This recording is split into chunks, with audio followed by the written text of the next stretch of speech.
What is up, YouTube? This is your boy Armaret, and I am once again here bringing you another edition of the Walking Dead review, where I talk about what happened this week, where I think it's heading, and as always, spoilers all abound.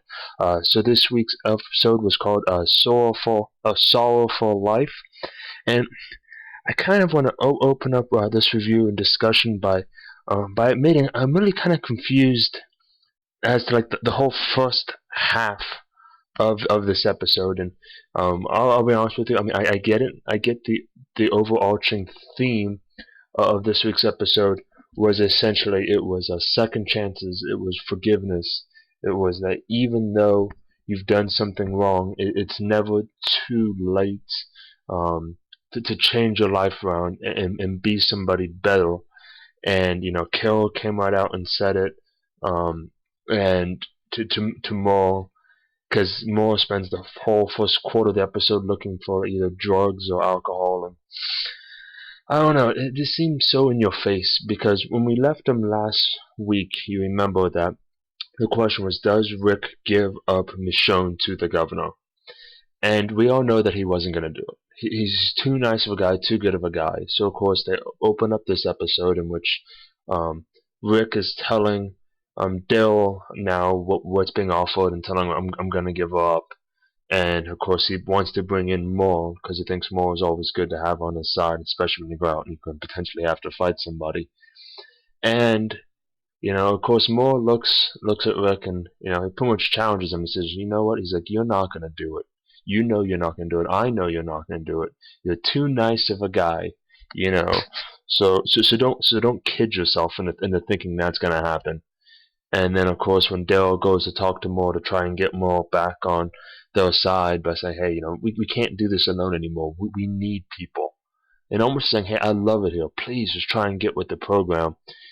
Moore's response is, grow a pair of testicles. So, of course, what does Moore do? He tricks Michonne into going down into the basement of the prison to kill some walkers, and then pretty much knocks her unconscious, ties her up, and decides to take himself to the governor in hopes to buy the prison some reprieve. And not so much because he wants reprieve for the prison or that he cares so much about Rick and those people. It's that he cares so much about his brother Daryl, and Daryl loves it at the prison, therefore he'll do whatever he can to make the prison last. And of course, as Michonne and Merle are driving, you kind of get to, Michonne starts getting into the head of Merle. And in the comic book, Michonne was a lawyer. For, I believe it was like the ACLU or something. So she kind of brings that into this episode. And then, of course, back at the prison, the only thing that happens is Glen asks Herschel for Maggie's hand in marriage. He says yes. So Glen goes, chops off 2 fingers from a walker, takes the engagement ring, and then by far the worst proposal of all time. Just god-awful proposal. He says, "Hey, Rick really wants to talk to everybody. And oh yeah, wait, by the way," bam, throws the ring in her hand, and she says yes. Glen, you can do better. Who are we kidding, Glen? Come on now. You're a boss. We know you're a boss. Proposals need a little bit more than just boss status to pull off. But either way, so they're pretty much back to Merle and Michonne.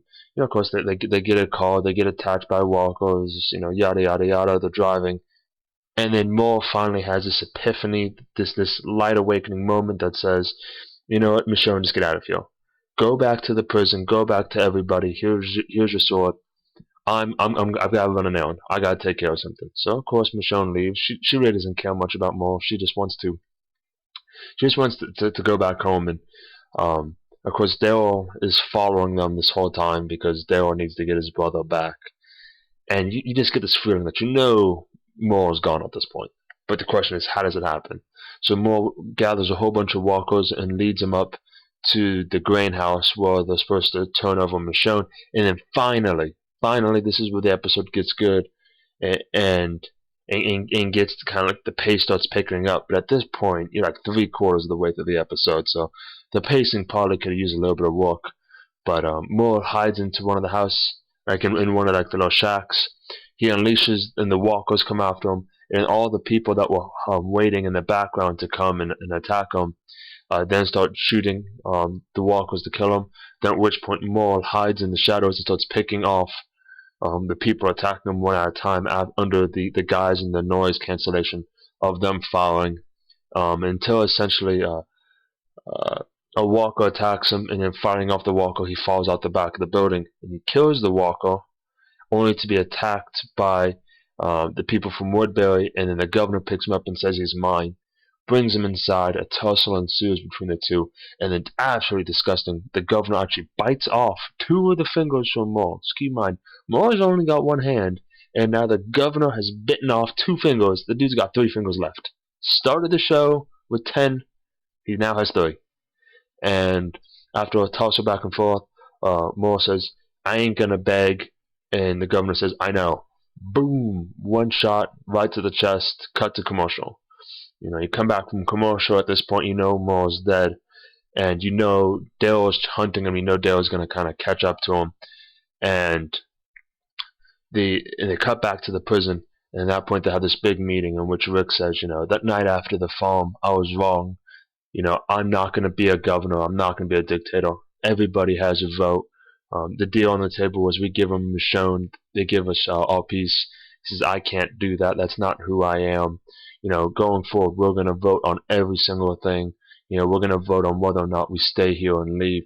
And that was kind of good, because that was Rick finally coming to his own and saying, I'm not going to be the governor. I'm not going to be led by my delusions.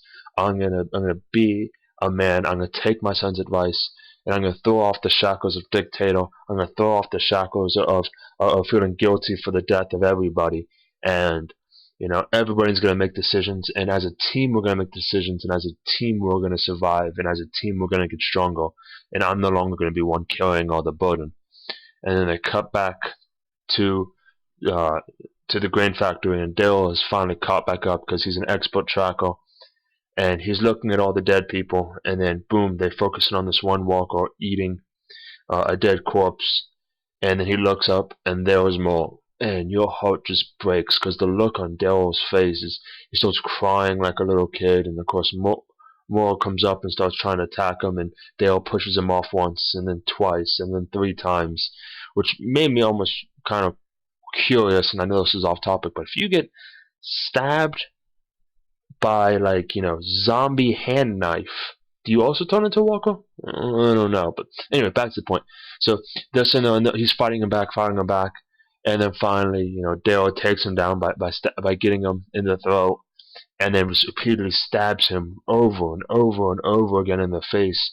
And what I can only assume is to get the image of his brother as a walker out of his mind.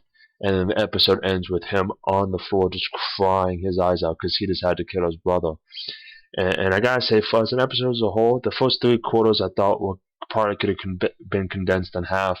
It was kind of in your face about second chances. You knew what was going to happen. You knew Merle was going to have a change of heart. You knew Merle was going to go out as a good guy.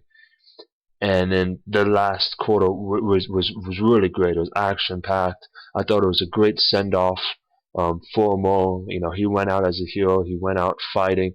He went out trying to do the right thing per Merle's standards. Maybe not to everybody's standards, but per his standards.